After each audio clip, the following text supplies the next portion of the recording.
Ya Rahim, Ya Malik, Ya Qudus, Ya Salam, Ya Mu'min, Ya Muhaimin, Ya Aziz, Ya Jabbar, Ya Mutakabbir.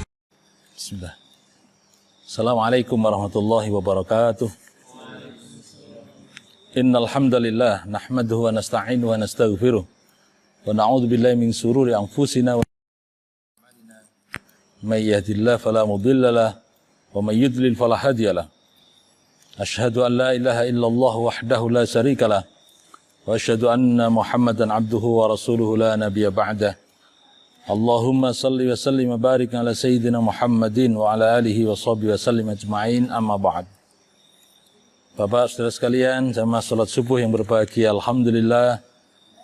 Mari intinya kita mengucapkan selimpahan nikmat anugerahnya, sehingga pada kesempatan pagi yang hari cerah ini, kita bisa menjalankan ibadah salat subuh dengan berjamaah, dan kita lanjutkan dengan ngaji kitab Tauhid yang insya Allah menjadi bekal kita hidup di dunia yang akhirnya pun akan bawa kebahagiaan dunia hingga di akhirat kelak.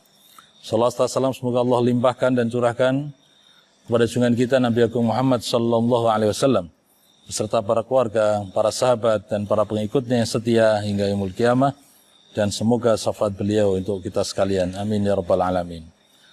Bapak saudara sekalian, jamaah salat subuh yang saya hormati, kemarin kita telah membahas tentang macam-macam tauhid yang ada di dalam kitab ini, yang mana pembagiannya ada 3, yaitu dikenal dengan tauhid rububiyah, tauhid uluhiyah, dan tauhid asma wa sifat. Sebagai penguat, ini saya ulang sebentar bahwa ketika kita sudah meyakini adanya tauhid rububiyah, yaitu tauhidu bi af'ali kal khalqi wa tadbir wa ghairihima, artinya adalah mengesahkan Allah dalam segala jenis pekerjaan dan perbuatan af'alnya Allah Subhanahu wa taala, seperti Allah mencipta, Allah mengatur, Allah memberikan rezeki, Allah memberikan anugerah, ya, kenikmatan kepada seluruh makhluknya, memfasilitasi hidup seluruh makhluknya. Itu semuanya adalah mengimani adanya tauhid rububiyah.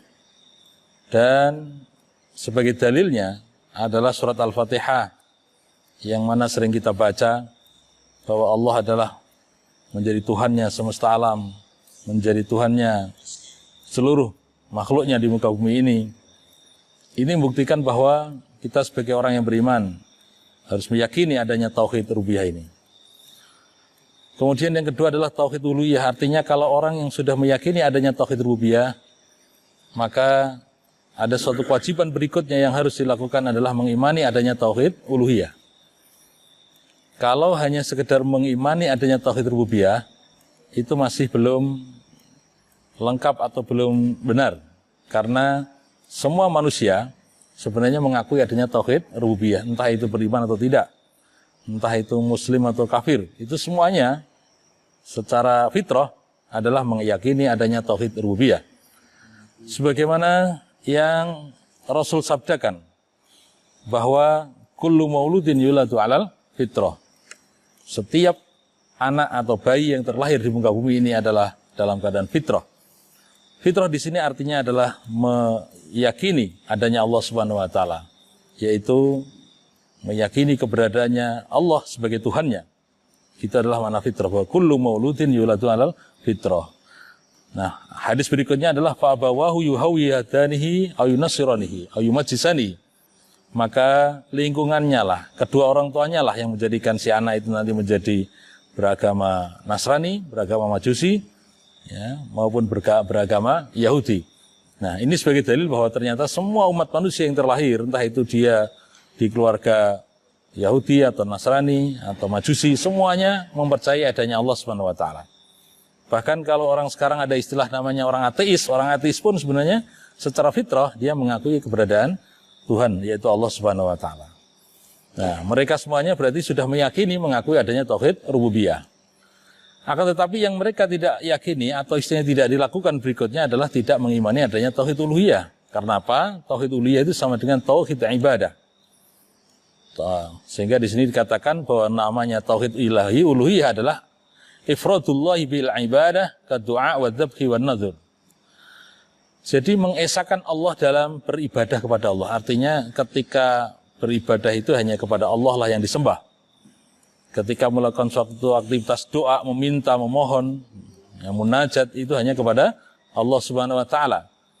Ketika menyembelih kurban misalnya itu juga diperuntukkan hanya untuk Allah Subhanahu wa taala, bukan untuk mbah keramat misalnya. Nah, atau bukan untuk tempat-tempat yang dikatakan mempunyai daya tuah misalnya. Bukan. Termasuk bernazar. Nazar pun juga bukan untuk selain Allah, tapi hanya kepada Allah Subhanahu wa taala. Ini bentuk peribadatan, yaitu meyakini, memahami adanya tauhid uluhiyah. Sehingga tauhid uluhiyah inilah inti dakwahnya para rasul.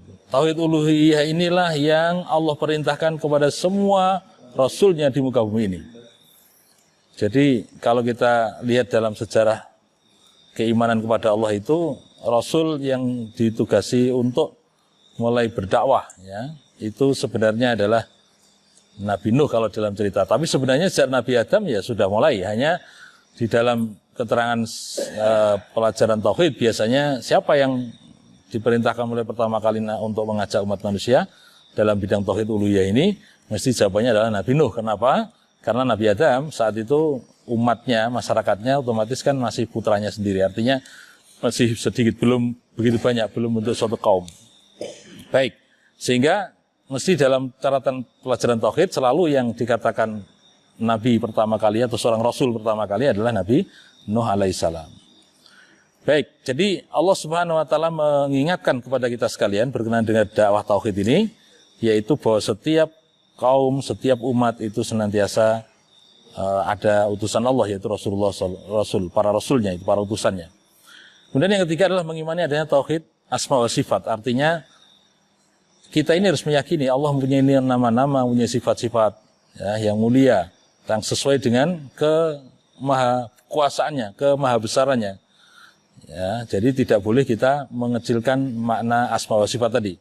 Maka untuk mengetahui tentang bagaimana Allah dan lebih detailnya adalah ya Allah sendiri menjelaskan tentang dirinya atau Rasulnya, yaitu utusan Allah Subhanahu wa taala. Utamanya kalau kita adalah umatnya Nabi Muhammad SAW, berarti ya Nabi Muhammad inilah yang menjelaskan tentang siapa Allah Subhanahu wa taala. Nah, berikutnya pada pagi hari ini mari kita lanjutkan, yaitu soal yang ke-10. Silakan dibuka di HP-nya. Yaitu soal Aina Allah? Aina Allah? Di manakah Allah? Jadi kalau ada pertanyaan di mana Allah gitu ya. Allahu fawqal arsy 'alas samai. Jadi jawabnya Aina Allah? Di manakah Allah? Maka jawabnya adalah Allahu fawqal arsy 'alas samai. Allah itu adalah di atas arsy.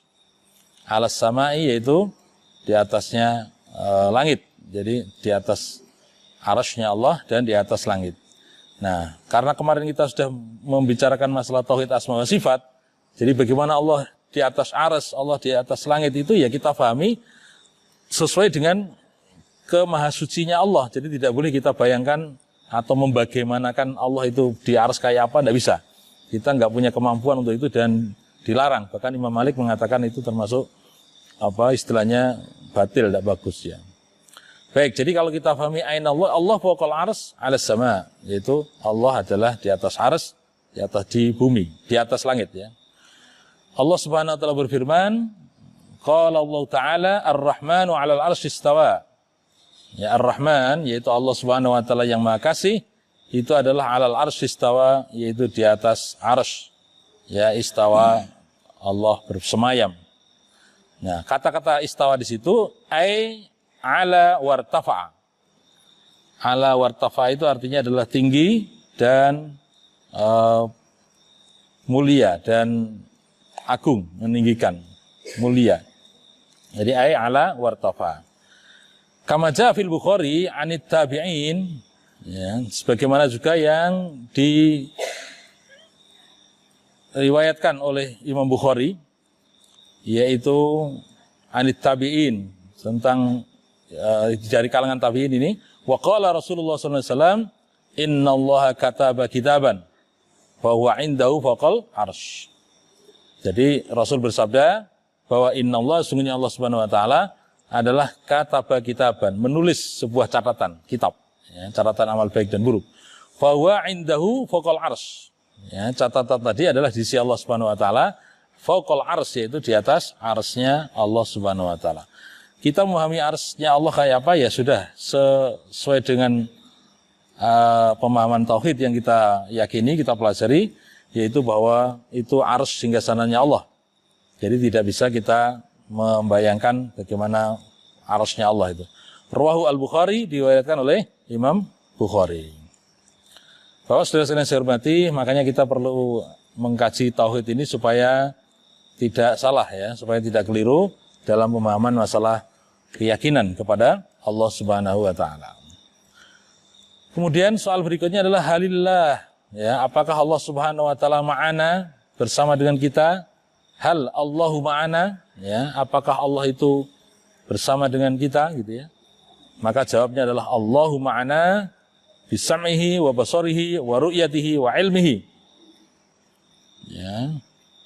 Jadi Allahu ma'ana bisam'ihi wa ru'yatihi wa ilmihi. Kalau ada pertanyaan tentang apakah Allah bersama dengan kita? Nah, maka jawabnya adalah Allahu ma'ana. Allah adalah bersama dengan kita. Dalam hal apa? Bisam'i, ketika yaitu di dalam pendengarannya Allah, wa basarihi, dan penglihatan Allah, wa ru'yatihi, dan wa ru'yatihi, ya, dan pengawasannya Allah, wa ilmihi, dan ilmunya Allah, pengetahuan Allah. Apa dalilnya? Yaitu qala Allah Ta'ala, qala, berfirman, siapa yang berfirman? Yaitu Allah Ta'ala. A'udzubillahi minasyaitonirrajim. Qala la takhafa innani ma'akuma asma wa ara. Ayat ini berkenaan dengan perintah Allah kepada Nabi Musa dan Nabi Harun untuk berdakwah kepada Fir'aun. Maka di sini khitabnya adalah dua orang, yaitu la takhafa. Ya, janganlah kamu berdua takut. Jadi di situ artinya bukan, kalau satu orang kan la takhaf, satu orang. Tapi karena ini dua orang, yaitu la takhafa. Jadi Allah berfirman kepada Nabi Musa dan kepada Nabi Harun, yaitu la takhafa, janganlah kamu takut. Innani ma'akuma, sesungguhnya akunya kembali kepada Allah Subhanahu wa taala, ma'akuma, yaitu beserta dengan kalian berdua. Bersama dengan kalian berdua di bidang apa? Yaitu asma'u wa ara, yaitu saya mendengar, wa ara, dan saya melihat. Ada dalam surat Toha ayat 46. Jadi dari ayat ini mempunyai menjadikan dasar bahwa Allah itu bersama dengan makhluknya, yaitu Nabi Musa dan Nabi Harun, bahwa Allah menyertainya, yaitu asma'u, Allah mendengar, wa ara, dan Allah Subhanahu wa taala melihatnya. Wa qala Rasulullah sallallahu alaihi wasallam, innakum tad'una sami'an qariban. Jadi suatu ketika Rasulullah Muhammad sallallahu alaihi wasallam bersabda di depan para sahabat, yaitu innakum, sungguh engkau wahai para sahabatku, tad'una, kalian itu berdoa, sami'an, kepada zat yang maha mendengar, qariban, lagi maha dekat. Jadi kalau berdoa itu berarti menunjukkan bahwa Allah adalah sami'an, yaitu maha mendengar, ya, qariban juga maha dekat dengan kita. Wa huwa ma'akum, dan Allah itu adalah ma'akum. Huwa kembalinya kepada Allah Subhanahu wa taala. Huwa ma'akum, dan Allah adalah bersama dengan kalian. Apa maksudnya? Ai bi ilmihi. Maksudnya adalah pengetahuan Allah, ilmunya Allah itu menyertai kita dimanapun kita berada, yaitu Allah senantiasa melihat, menyaksikan, memperhatikan apa yang kita lakukan. Maka kalau kita kembalikan kepada makna puasa, jadi dalam sebuah hadis qudsi dikatakan bahwa puasa itu adalah asyamuli, kata Rasulullah. Di situ hadis qudsi ya, berarti Allah Subhanahu wa taala yang berfirman. Jadi asyamuli, puasa itu adalah untukku, wa ana ajziyun bi, ya, dan aku pula nanti akan memberikan pahala khusus kepada orang yang berpuasa. Jadi kalau kita lihat dan dikaji secara lebih mendalam lagi, bukti kalau rahasia betul itu amalan puasa, karena kita tahu bahwa membedakan antara orang berpuasa dengan tidak itu repot, ya. Kalau orang sholat dan tidak sholat bisa diketahui mudah.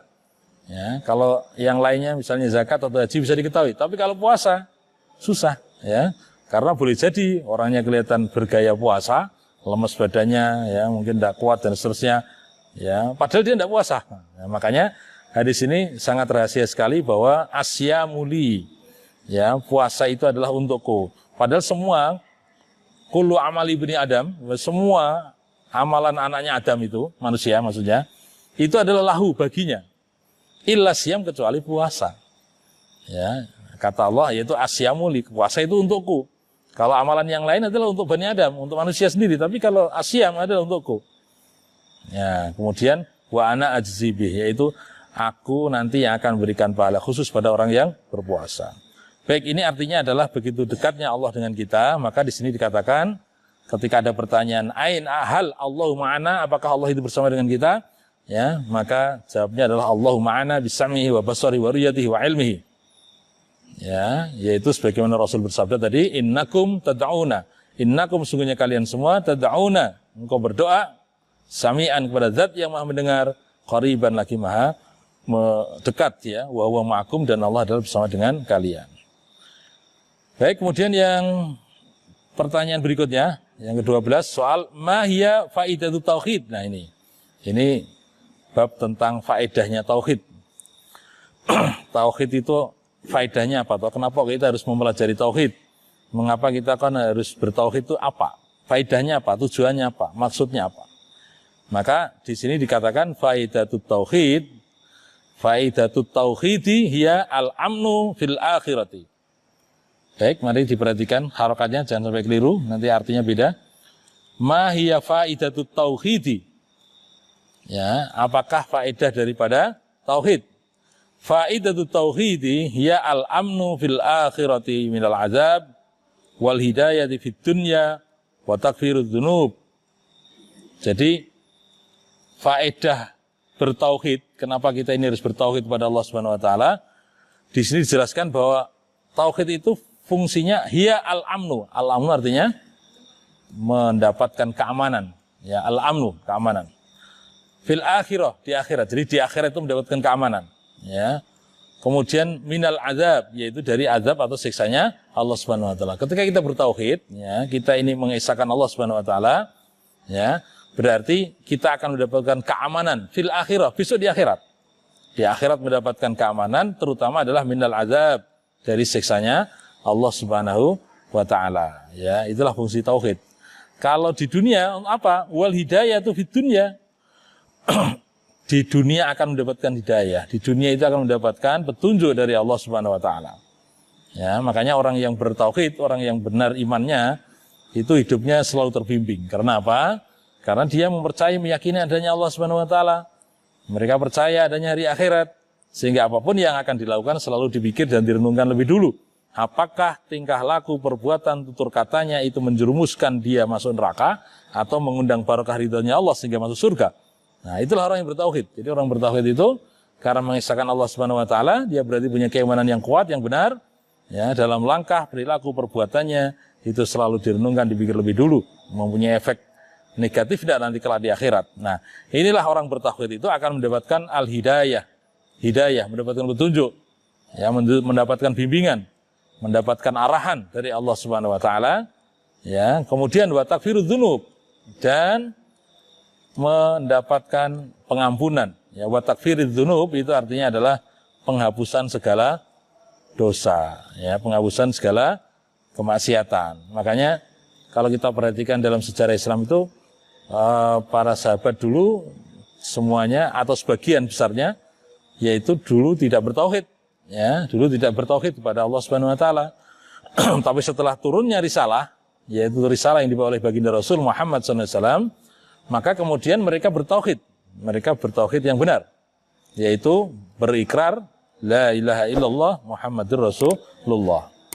Nah, dari ikrar tauhid tadi maka menjadi takfirudz dzunub, yaitu menjadi terhapusnya dosa, ya. Terhapusnya dosa itu akan ada di dunia, akan terhapus dosanya. Ya, maka para sahabat saat itu kemudian setelah bertauhid yang benar, ya, setelah bersyahadat di depan Rasulullah, maka kemudian menjadi orang yang dekat dengan Allah Subhanahu wa taala dan diampuni dosanya, ya. Bahkan termasuk generasi yang dekat, generasi yang paling baik di antara generasi yang ada. Jadi khairul qurun, yaitu sebaik-baik masa, itu ya qarni, yaitu pada masanya Rasulullah SAW. Baik, ini adalah fungsi daripada tauhid, ya, yaitu fungsi yang tauhid pertamanya adalah mendapatkan keamanan dari siksa api neraka. Kemudian yang kedua adalah mendapatkan hidayah di dunia ini, petunjuk dari Allah, bimbingan dan arahan dari Allah Subhanahu wa taala. Wa takfari dzunub, dan penghapusan daripada dosa. Apa dalilnya? Allah Subhanahu wa taala berfirman, qala ta'ala, a'udzubillahi minasyaitonir rajim, alladzina amanu wa lam yalbisu imanahum bidzulmin, ulaika lahumul amnu wa hum muhtadun. Ada di dalam surat Al-An'am, ya. Al-An'am tepatnya adalah ayat 82. Kalau di dalam file itu tidak ada ayatnya, ya, hanya surat Al-An'am gitu aja. Tapi setelah ditulis ulang gitu, ya, dicari, terdapat dalam surat Al-An'am ayat 82. Yaitu alladzina amanu, alladzina orang-orang yang amanu mereka beriman, walam yalbisu, dan tidak mencampur adukkan, albasayul bisu, yalbisu, walam yalbisu, dan tidak mencampur adukkan, yaitu imanahum, iman mereka, bidzulmin, dengan kezaliman, maka ulaika, mereka itu adalah lahum, bagi mereka, al-amnu, yaitu perasaan aman, wahum muhtadun, dan mereka ini muhtadun, mendapatkan hidayah, mendapatkan petunjuk dari Allah Subhanahu wa taala. Jadi kalau ada orang yang beriman, kemudian tidak mencampur adukkan keimanannya tadi dengan kezaliman, mereka itu akan mendapatkan keamanan, ya. Mereka akan mendapatkan petunjuk selalu dari Allah Subhanahu wa taala. Ya, apa itu makna bidzulmin?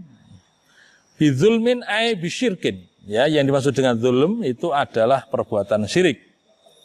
Jadi artinya kalau orang sudah bertauhid benar, sudah mempunyai keimanan yang benar, ya, itu kalau tidak dicampur adukkan dengan perbuatan syirik sedikit pun, ya, maka dia akan mendapatkan keamanan, akan mendapatkan hidayah, petunjuk dari Allah Subhanahu wa taala. Ya, ini sebagai dasar, yaitu tentang ayat yang membahas tentang fungsi daripada tauhid, ya, makna daripada beriman kepada Allah Subhanahu wa taala yang tidak dicampur adukkan dengan kesyirikan, ya. Zulm itu termasuk kesyirikan. Makanya kalau dalam surat Luqman yang lainnya dikatakan bahwa inna syirka la zulmun azim. Itu sebagai dasar kuatnya. Inna syirka, sesungguhnya kesyirikan itu adalah kezaliman yang besar, ya. Wa qala Rasulullah sallallahu alaihi wasallam, dan Rasul bersabda. Wa qala, dan bersabda. Siapa yang bersabda? Yaitu Rasulullah sallallahu alaihi wasallam. Haqqul ibadi, ingat harakatnya jangan sampai keliru. Haqqul ibadi 'ala Allahi alla yu'adziba. Alla yu'adziba man la yusyriku bihi syai'an. Ya, yu'adziba fathah, ya. Jangan sampai yu'adzibu, tapi yu'adziba. Haqqul ibad, hak-haknya seorang hamba, haqqul ibad, hak-haknya hamba-hamba Allah ini, 'ala Allah, atas Allah, ya. Jadi kalau haknya seorang hamba berarti menjadi kewajiban Allah, kan begitu, ya. Kalau tema yang pernah kita bahas kan istilahnya haqqullah 'alal ibad, hak Allah dari hamba-hamba Allah. Berarti hamba Allah menjadi kewajiban. Kalau di sini kebalikannya, yaitu haqqul ibad, haknya para hamba Allah ini, manusia dan jin, yaitu apa? Alla yu'adziba.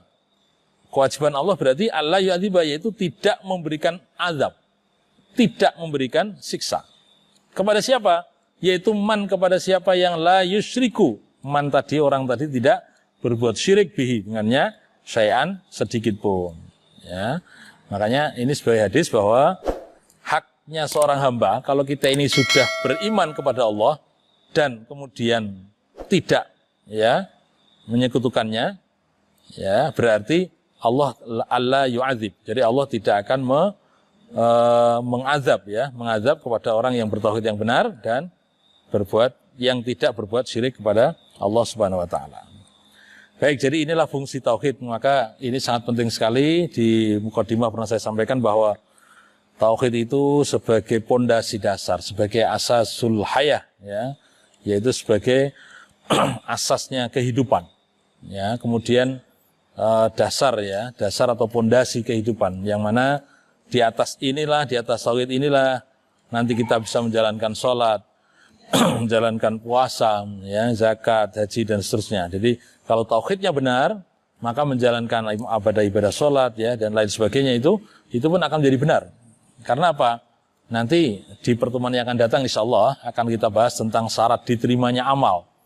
Ya, syarat diterimanya amal itu nanti berarti tauhid inilah yang menjadi dasar ilmiahnya atau sebagai utama pondasi ya dalam kehidupan kita, yang mana insya Allah akan membekali diri kita menjadi orang yang mendapatkan hidayah selalu di dunia ini, mendapatkan bimbingan dan arahan dari Allah Subhanahu Wa Taala, dan insya Allah kelak di akhirat pun akan terhindar dari siksa api neraka. Demikian teman-teman saudara sekalian, para santri yang berbahagia, apa yang dapat saya sampaikan, ya, semoga ada manfaatnya dan memberikan amaliyah Ramadan ngaji seperti ini, semoga memudahkan diri kita untuk ditempa oleh Allah, yaitu menjadi orang yang bertakwa di sisi Allah Subhanahu Wa Taala. Kurang lebihnya minta maaf. Billahi taufiq wal hidayah. Wassalamualaikum warahmatullahi wabarakatuh.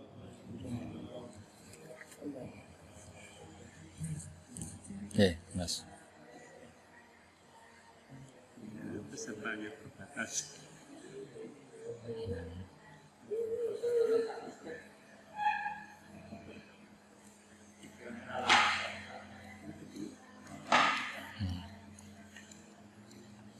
Ya,